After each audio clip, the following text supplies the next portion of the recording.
आपकी साक्षी से हम सभी आशीषित हों। प्लीज सागर जी, मैं आपका स्वागत करता हूं, ताली बजा के आपका स्वागत।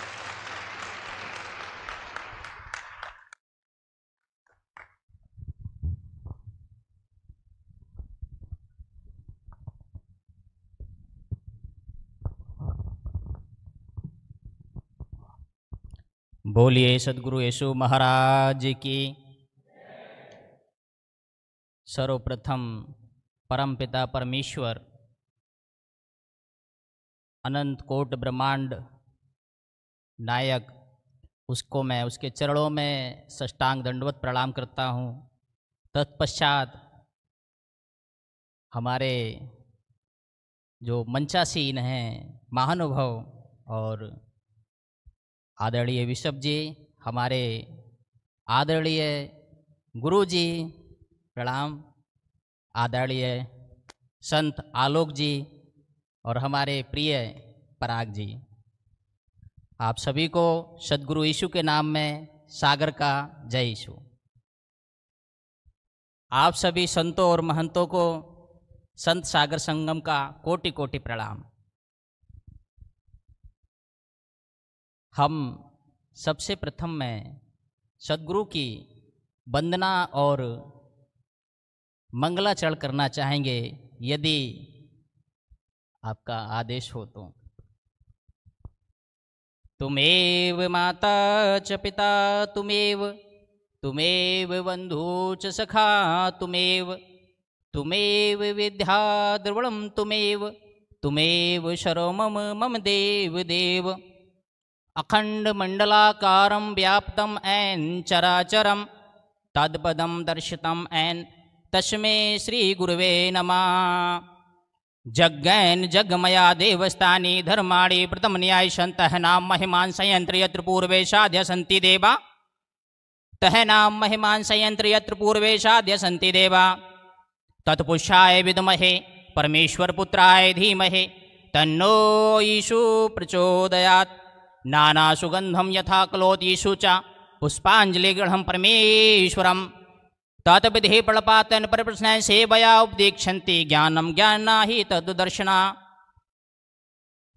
ऊर्ध्वमूलम अधोशाखम अश्वतम प्राहु अव्यम छंदासी यस्पर्णानि, वेद सायतम वेद या वेद विद। मैं अपनी साक्षी में जाने से पहले हमारे गुरुजी जो ऊर्ध्वमूलम है, काठ के ऊपर लटके हुए ऊर्ध्वमूलम अधोशाखम अश्वत्थम प्राहु अव्यम, उस काष्ठ पर लटके हुए दिव्य पुरुष को मेरा कोटि कोटि प्रणाम है। उसके चरणों में मेरी पुष्पांजलि अर्पित और समर्पित हो। मेरा नाम संत सागर संगम है।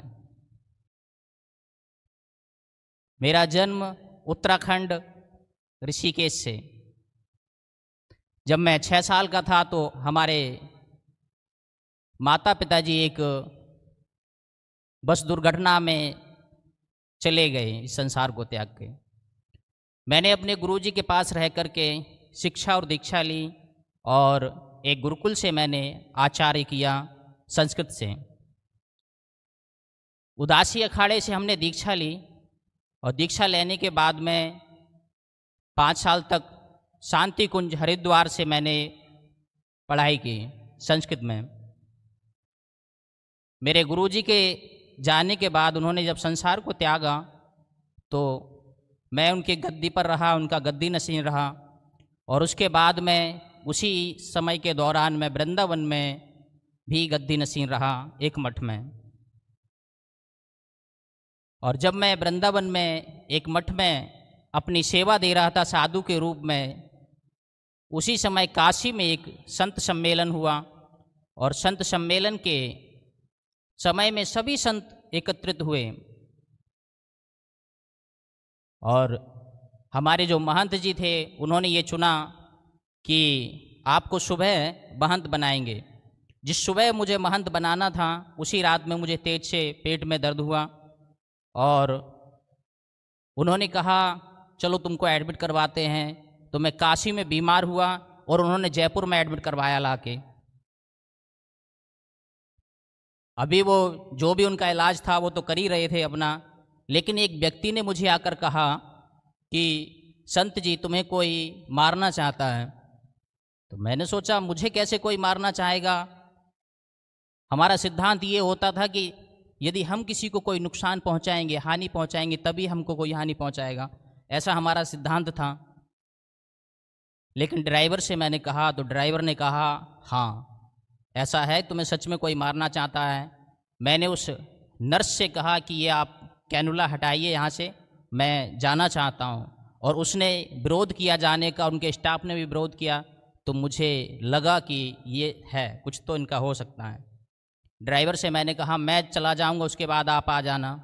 मैं चला गया, उसके बाद वो सब आए और हम जीबी पंत हॉस्पिटल में गए। वहाँ जाके पता चला कि तुमको किसी ने नीला थोता खिला दिया है। और नीला थोता एक धीमा जहर होता है जिससे आदमी धीरे धीरे मरता है। उन्होंने कहा, बोला पूरे आपके बॉडी में, पूरे शरीर में जहर फैल रहा है तो कुछ ऑपरेशन करने पड़ेंगे। उन्होंने एक जगह से ऑपरेशन भी किया गॉल ब्लैडर को निकालने के लिए, और उन्होंने उसे निकाल के बाहर किया। फिर वो बाइल बनने लगा तो इधर से एक ड्रेन लगाई और उसके साथ में एक डब्बा लगाया। फिर वो बाइल यहाँ पसलियों में इकट्ठा होने लगा तो यहाँ से भी एक ड्रेन लगाई और एक डब्बा उसके साथ बांधा। फिर उन्होंने एक ड्रेन यहाँ से लगाई और उसके साथ भी एक डब्बे को बांध दिया, एक ड्रेन यहाँ से लगाई।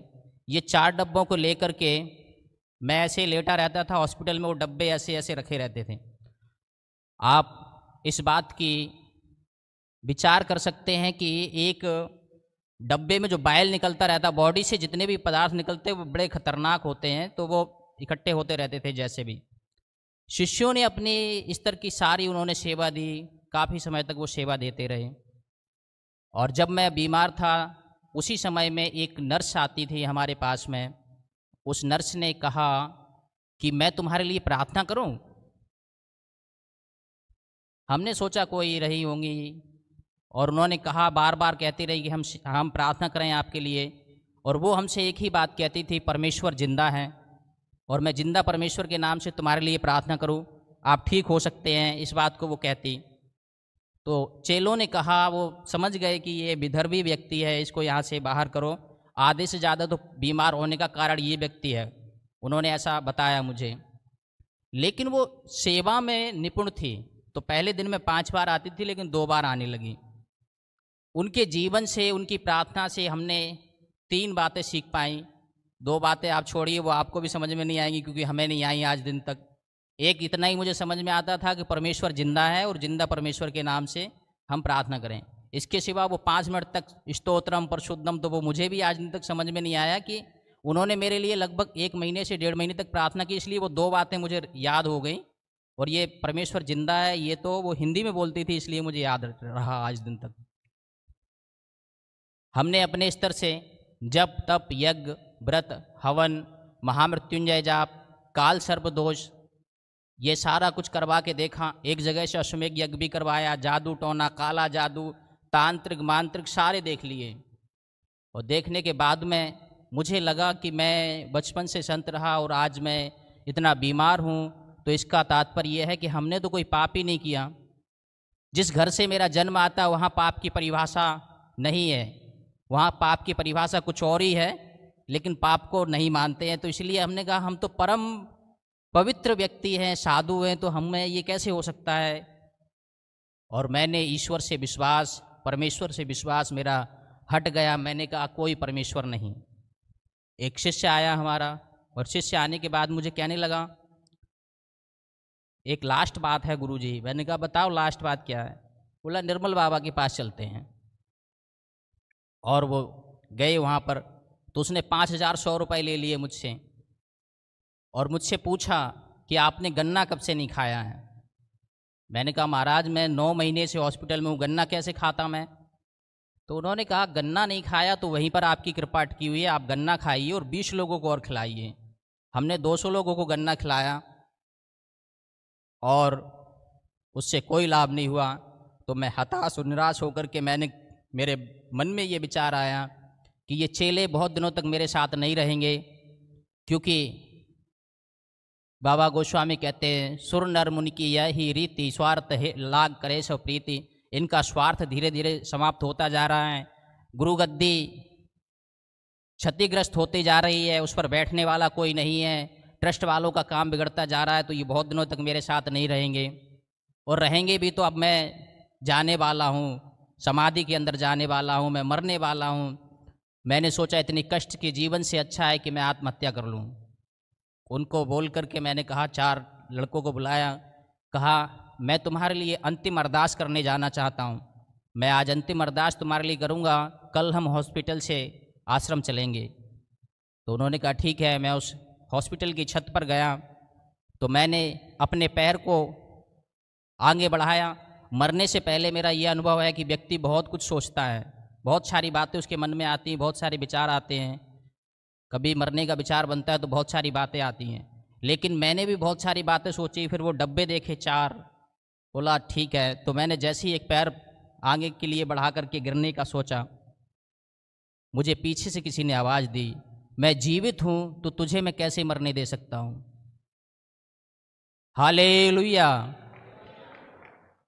मैंने जब आपको पीछे से कोई आवाज़ दे तो आप डर जाते हैं, और मैं एकदम पीछे से डरा, पीछे से एकदम मुड़ करके देखा तो कुछ नहीं है, कोई नहीं है।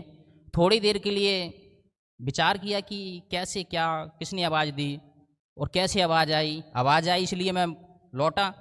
लेकिन मुझे याद आया कि नर्स का कहना था परमेश्वर जिंदा है, और वापस मैंने उन लड़कों को फ़ोन करके बुलाया। मैंने कहा चलो वापस चलते हैं। डॉक्टरों ने अपने स्तर की सारी उन्होंने सेवा दे दी थी, उन्होंने स्टैंड भी लगा दिया था यहाँ पर कि बाइल निकलना बंद हो जाए, लेकिन वो भी उनकी फेल हो गई थी। हमने कहा जो कुछ होगा, यदि उसने वादा किया है, परमेश्वर सच में जीवित है, और मुझे ये पता था कि नर्स का परमेश्वर जीवित है क्योंकि मेरा विश्वास टूट चुका था। तो मुझे लगा कि उसका परमेश्वर जीवित है और वो मुझसे बात कर रहा है या बात करता है तो मैं ठीक हो जाऊंगा, मुझे विश्वास इस बात का रहा। और उनसे कहा कि अब मैं अपने आश्रम में जाना चाहता हूँ। उनको लेकर गया। शुक्रवार वाले दिन के बाद में जब अगला शुक्रवार आया तो डॉक्टर ने ये सब निकाल दिए, और मैं आज आपके सामने ठीक हूँ। एक मैं सिर्फ 2 बातें रखूँगा, थोड़ा सा आपका समय लूँगा यदि अनुमति हो तो।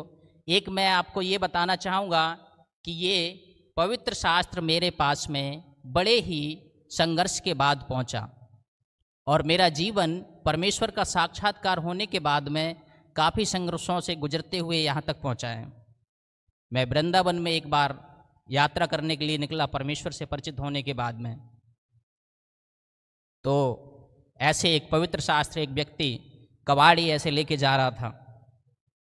मैंने उससे कहा, क्या आप ये मुझे देना पसंद करेंगे? हे महानुभाव, क्या आप मुझे ये देना पसंद करेंगे? वो अति क्रोधी व्यक्ति था, पता नहीं क्या हो गया। उससे पहले मैं किसी से कुछ मांगता था तो वो देता था मुझे, वो हर्ष के साथ देता था। उसने कहा नहीं देना पसंद करूँगा, नहीं दूंगा मैं आपको। तो मैंने कहा भाई ऐसे नाराज़ क्यों हो रहा है भाई, बता कारण क्या हो गया। अच्छा दे दूंगा, मैंने इसको तौल कर लिया है इसीलिए मैं इसको तौल कर दूंगा। तो मैंने कहा इसका वजन करिए आप। उसने कहा 8 रुपये लूँगा मैं। तो मैं उसको 8 रुपये दे करके पवित्र शास्त्र को लेकर के मैंने अध्ययन किया। पढ़ने के बाद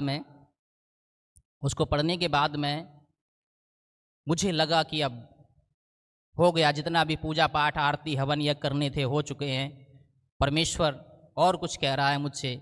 तो मैं यदि ऐसे आश्रम को छोड़ता तो वो कुछ और बात हो सकती थी, इसलिए वो ट्रस्ट इकट्ठा किया, उन लोगों को इकट्ठा किया, उन्हें लिख कर दिया कि भाई मैं परमेश्वर से मिलने जा रहा हूँ। उन्होंने कहा नहीं आप तो परमेश्वर का स्वरूप हैं। मैंने कहा नहीं मुझे मिल जाएगा, फिर मैं लौट आऊँगा। और फिर मैं उस नर्स को खोजने के लिए गया क्योंकि आगे का रास्ता उसी को बताना था, और वो मुझे नहीं मिली। लेकिन मुझे और दूसरा व्यक्ति मिल गया, तो वो मेरे पैसे भी लेकर चला गया। उसके मुझे ये बात नहीं है कि वो पैसे लेकर चला गया, लेकिन मैं बहुत दिनों तक ये सोचता रहा कि उसको 1000 रुपये छोड़ने थे, पूरे लेके नहीं जाता। मैं सच कह रहा हूँ, ये मेरे मन में ये नहीं था कि क्यों लेके चला गया, लेकिन थोड़ा छोड़ना था। 2 नर्सों ने मुझे एक समझाया, बात की, और वो मेरे गांव से थी, तो उन्होंने एक दूसरी जगह पहुंचा दी, एक व्यापारी के पास में। मैं वहाँ रहने लगा और उसकी ब्याज के काम को देखने लगा, और मुझे बहुत ज़्यादा गुस्सा आया इस बात के लिए कि मैं परमेश्वर को खोजने निकला था और एक चोर व्यक्ति मिल गया जो पैसे लेके चला गया। और मैंने कहा मेरे पास पवित्र शास्त्र है, मैं इसको पढ़ूंगा और प्रार्थना करूंगा, किसी से नहीं मिलूंगा, और इसका अच्छा खासा व्यापार है, ब्याज पर पैसे दिया करूँगा और ब्याज लिया करूँगा, ये काम मैं करूँगा। इस देश में धोती कुर्ता और इसका बड़ा ठीक ठाक माहौल है, तो लोग मुझे पैसा दे जाते और उसका ब्याज का मैं काम करता रहा। कुछ समय बीतने के बाद में उन लोगों ने मुझे एक फ़ोन ला के दिया, बोला आप संसार से आपको जुड़ना चाहिए, आपके जीवन इतना सा रहा कि आश्रम और आश्रम से हॉस्पिटल और हॉस्पिटल से हमारे पास इतना सा जीवन रहा, इसलिए एक फ़ोन ला के दिया, बोला इस फ़ोन के ज़रिए आप संसार से जुड़ सकते हो। तो कुछ कुछ चीज़ें उन्होंने सिखाई, वो मैंने सीखी और उसको मैं देख रहा था तो हमारे गुरुजी उसमें दिखाई दे रहे, भगवा वस्त्र पहने हुए। भारतीयों की एक सबसे खास बात ये रहती है कि वो कहानी और कथा सुनना पसंद करते हैं। गुरुजी पहले अपनी कहानी सुनाते और उसके बाद में वो कोई वचन सुनाते या कुछ समझाते। मुझे लगा कि ये साधु अद्भुत है, मेरे जैसा है साधु, लेकिन मसीह साधु है। मेरे जैसा है साधु लेकिन मसीह साधु है। और बाबा गोस्वामी कहते खग जाने खग ही की भाषा, वो ठग जाने ठग ही की भाषा, ऐसा रामचरितमानस कहती है। तो जैसा प्रवृत्ति का व्यक्ति होता है उसको वैसे व्यक्ति की बात समझने में आती है। मुझे परमेश्वर मिलने के बाद भी मैं गायब हो गया था, ब्याज पर पैसा बांटने में लगा हुआ था और कर रहा था। उनसे कहा, मैंने जो बालिकाओं ने मुझे फ़ोन दिया था, मैंने उनसे कहा क्या ये साधु जी से संपर्क हो सकता है? बोला हाँ हो सकता है। उन्होंने 2 दिन में वो नंबर निकाला, पता नहीं कैसे, और मैंने उनको फ़ोन करा। फ़ोन करने के बाद में जब मैंने उन्हें फ़ोन करा तो उन्होंने 2.5 वर्ष लगा दिए इस बात में कि आओ और दीक्षा लो। 2.5 वर्ष हमारी बातचीत होती रही, तब उन्होंने दीक्षा दी और दीक्षा के बाद में मैं आज आपके साथ में हूँ। कई सारी बातें हैं इस जीवन में।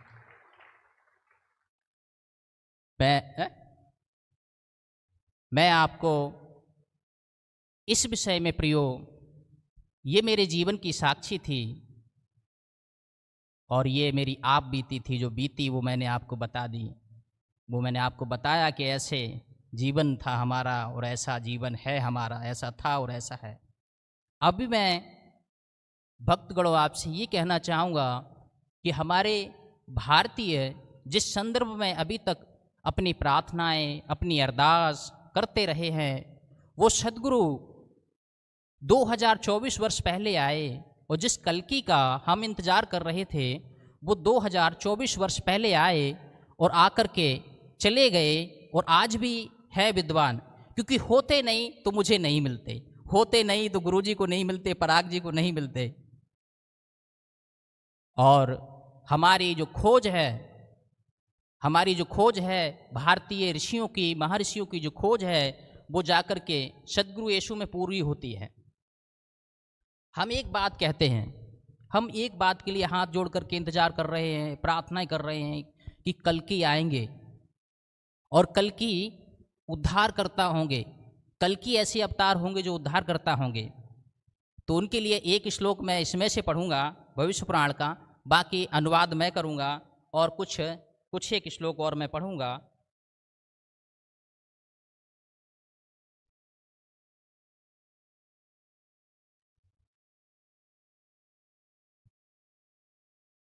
भो भवनीतं तहनम ईश पुत्रम वा सिद्धम कुमारी गर्भणम मोक्ष प्राप्ते ति पुरुषम नमः ईश पुत्रम इति नमः ईश पुत्रम बाहुबलम प्राज्यम। इसमें उन्होंने कहा है कुमारी ईश पुत्रम कुमारी गर्भणम, ईश्वर के पुत्र, ये भविष्य पुराण कह रहा है प्रियो, ईश्वर के पुत्र कुंवारी कन्या से जन्म लेंगे, अवतार धारण करेंगे, अवतरित होंगे और वो पृथ्वी पर आएंगे। और इसके विषय में भविष्य पुराण का मैं अनुवाद इस तरीके से करना चाहूँगा। वो बहुत लंबा श्लोक है लेकिन उसका अनुवाद मैं ये करना चाहूँगा कि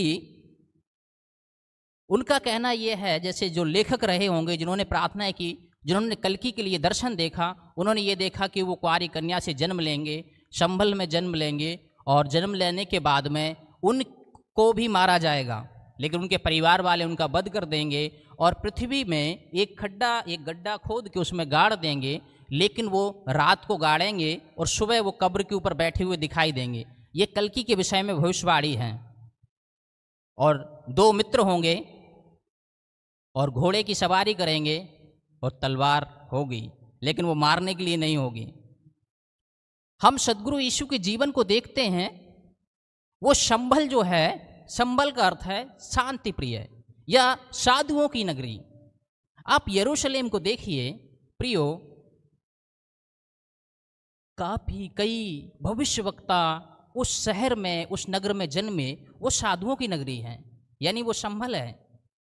और जो विष्णु यश हैं, वो विष्णु यश का अर्थ है यूसुफ। और वो जो शांति है, जिस शांति सुमति से जिनका जन्म होना है, वो माता मरियम है। और आप ये देखेंगे कि सद्गुरु यीशु के भी दो मित्र थे। जिस समय में वो काठ के ऊपर थे, अपना हवन कर रहे थे, तब उनके साथ में वो जो दो व्यक्ति थे, उनसे भी उन्होंने मित्रता जैसा व्यवहार किया, ना कि उन्हें डांटा। मित्र को प्रेम करते हैं, ना कि डांटते हैं। और अंत के समय में प्रकाशित वाक्य कहता है, संत यूहन्ना ने बड़ा ही सुंदर लिखा है। महात्मा यूहन्ना कह रहे हैं कि वो आएंगे और घोड़े पर से सवार होकर आएंगे और उनके मुख से तलवार निकलेगी। तो सारी भविष्यवाणियां सद्गुरु यीशु की, कल्कि की सद्गुरु यीशु में पूरी हो रही हैं। दो बातें और बताऊंगा मैं। दो श्लोक और हैं जिसमें कहते हैं, लिंगम छेदी शिकाहीना श्रमशुद्धारी सदूषिका उच्चलापी शरो भक्षी भविष्यति जनोम। एक और ये श्लोक आता है कि मुझे थोड़ा अभद्रता में मत ले जाना, लेकिन उसमें ऐसा ही लिखा हुआ है कि परमेश्वर का जो अवतार और कल्कि का जो अवतार होगा, वो खतना सहित होगा, खतना हुआ रहेगा। आप जो अवतारों का वर्णन आता है, उसमें सिर्फ यीशु जी का, सद्गुरु यीशु का खतना हुआ। 8वें दिन महात्मा लूका लिख रहे हैं, उन्होंने लिखा 8वें दिन सद्गुरु का नामकरण हुआ और उनका खतना किया गया। ऐसा संत लूका लिख रहे हैं, महात्मा लूका लिख रहे हैं। महात्मा जी ने बड़ा ही अच्छा वर्णन किया। तो जो लिंगम छेदी शिखाहीना का तात्पर्य है कि वो यीशु है। शिखाहीना सर्वशुद्धारी सदूषिका, यानी ना बाल कटे होंगे और ना दाढ़ी और ना मूछ कटी होगी। आप यहूदी परंपरा के अनुसार देखेंगे तो कई साधु उसमें ऐसे होते थे, कई भविष्यवक्ता रहते थे। जो भविष्यवक्ता होते थे वो सिर पर छुरा नहीं लगाते थे और दाढ़ी और बाल नहीं काटते थे। श्रमशुद्धारी सदूषिका उच्चलापी, आज पढ़ा लिखा समाज है, उच्च लापी का यदि अर्थ करेंगे तो उच्च धन लापी। उच्च लापी का अर्थ होता है जो ऊंची ऊंची आवाज में आवाजें लगा करके आपको बुलाए। आप सद्गुरु यीशु का जीवन देखिए प्रियो। एक पर्वत पर विराजमान है सद्गुरु, और एक पर्वत पर विराजमान होकर के वहां 5000 पुरुष हैं, स्त्रियों और बच्चों की कोई गिनती नहीं है। और एक जगह से वो, तब ऐसी व्यवस्थाएं नहीं थी जैसे मैं आपसे बात कर रहा हूं, लेकिन सद्गुरु एक जगह से 5000 पुरुषों को संबोधित कर रहे हैं, यानी उच्चलापी सद्गुरु हैं। सर्वभक्षी सद्गुरु जीवन में आए और उन्होंने उपवास की जो भी परिभाषा दी वो ठीक है, लेकिन अपने जीवन में वो दोनों चीजों का आहार करते थे। सर्वभक्षी, शाकाहार भी और मत्स्य को भी। वो मेरे गुरुजी समझ गए होंगे, वो दोनों चीजों को ग्रहण करते थे। आज दिन तक जितनी भी जो भविष्यवाणियां भविष्य पुराण की हैं, वो सद्गुरु के जीवन में आकर के वो पूरी होती हैं। एकम ब्रह्मा द्वितीय नास्ति ना तस्य प्रथमास्ति ना जनाति ना जनायम। वो एक ब्रह्म है, उसके जैसा दूसरा नहीं है, और वो तुम्हारे लिए बलिदान देने के लिए आएगा। एक बात के बाद में दूसरी बात बोलने के बाद में मैं समाप्त करूंगा। एक और श्लोक हमेशा हम कहते रहते हैं, 2 श्लोक हैं जिसमें एक कहते हैं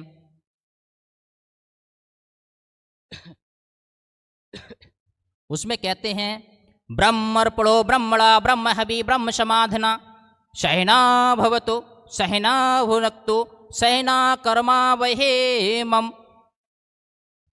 ऐसी अवतार की शरण में चले जाइए और उसके जाकर करना क्या है, ऐसी अवतार की शरण में जाइए जो ब्रह्म अर्पणो ब्रह्मणा, ऐसे ब्रह्म की शरण में जाइए जिसने अपने आप को अर्पण कर दिया हो प्रियो।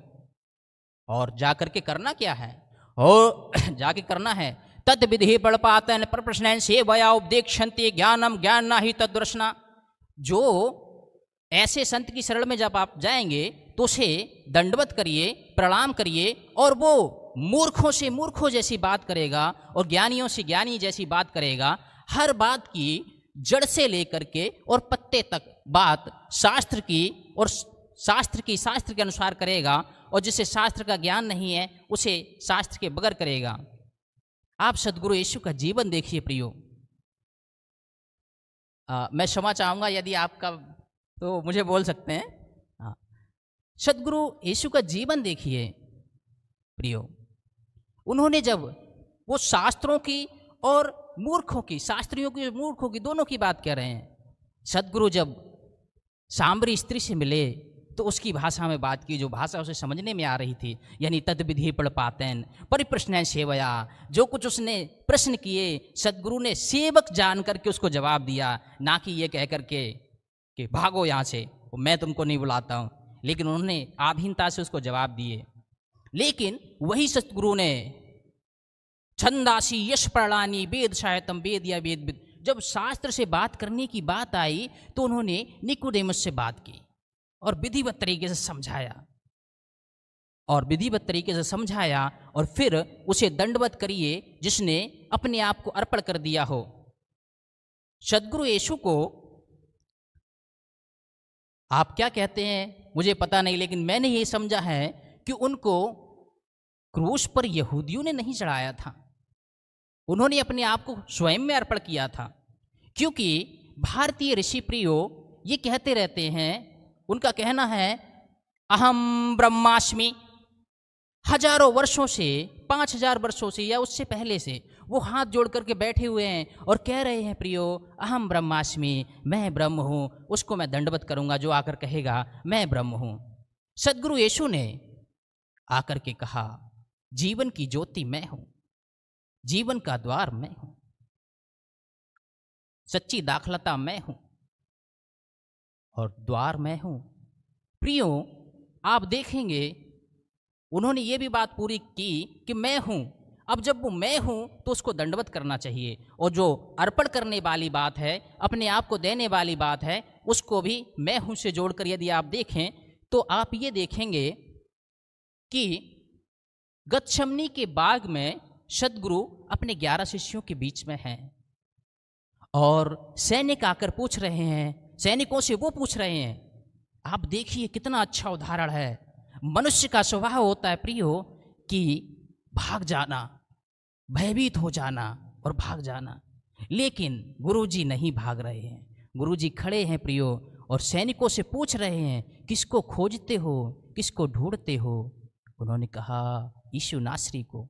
गुरुजी कह रहे हैं मैं हूं, मैं हूं ना, मैं हूं ना, मैं हूं ना। उन्होंने 3 बार कहा और उन्हें वो बांध कर ले गए, क्योंकि आपका रिश्ता सदगुरु पिता परमेश्वर से अदन की वाटिका में जो बिगड़ गया था, उसे सदगुरु यीशु को क्रूस पर अपने आप को अर्पण करके पूरा करना था। और उनको ले गए तो थूका, मारा, कांटों का मुकुट पहनाया। विधिवत तरीके इसका वर्णन आप कर सकते हो। मैं तो सिर्फ कल्कि को, मैं तो सिर्फ भारतीयों को ये बताना चाहता हूं कि जो 2024 वर्षों से या इससे पहले से जिसको आप खोज रहे थे, वो आए और आकर के चले गए अपने कार्य को पूरा करने, और वो जल्द आने वाले हैं। मैं तो सिर्फ ये बताना चाहता हूँ, ये मारे, कांटों का मुकुट पहनाया, क्रूस पर चढ़ाया, ये विधिवत तरीके से आप जानते हैं। और उनको ले जा करके जब क्रूस पर चढ़ा रहे थे तो उन्होंने अपने आप को, वो स्वयं में यज्ञ करता है, स्वयं में हवन सामग्री है, और उस क्रूस पर ही, उस गुलगुता पहाड़ पर ही हवन कुंड है। जो आपका रिश्ता बिगड़ गया था वो अदन की वाटिका से लेके गुलगुता पहाड़ तक सुधार दिया। 39 कौड़े खा करके यूं सुधार दिया उन्होंने। कांटों का मुकुट पहना करके सुधार दिया, क्योंकि उनको अपने आप को देख करके और वो वाली बात पूरी करनी थी कि मैं ब्रह्म हूँ, मैं हूँ, मैं हूँ। ब्रह्म अर्पणो ब्रह्मणा ब्रह्म हवि ब्रह्म समादना